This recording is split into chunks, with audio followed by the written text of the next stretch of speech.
Do you know many people are having trouble with installing the Parrot CK3100 Car Kit? Don't worry.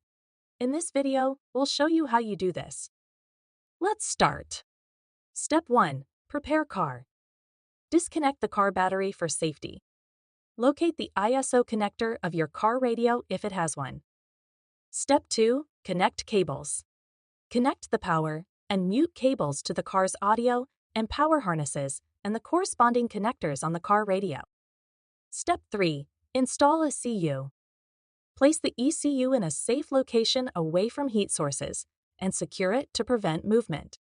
Step 4. Install mic. Position the microphone near the driver, routing the cable carefully to avoid interference, and connect it to the ECU. Step 5. Install keypad.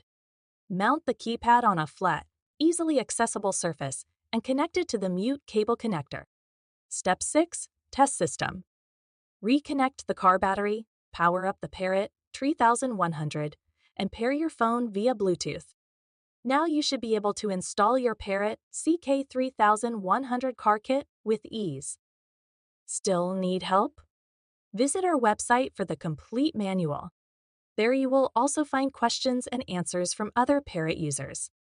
Did you find this video helpful? By subscribing, you help us continue to answer users' questions. So, subscribe to our channel. Thanks for watching, and see you in the next video.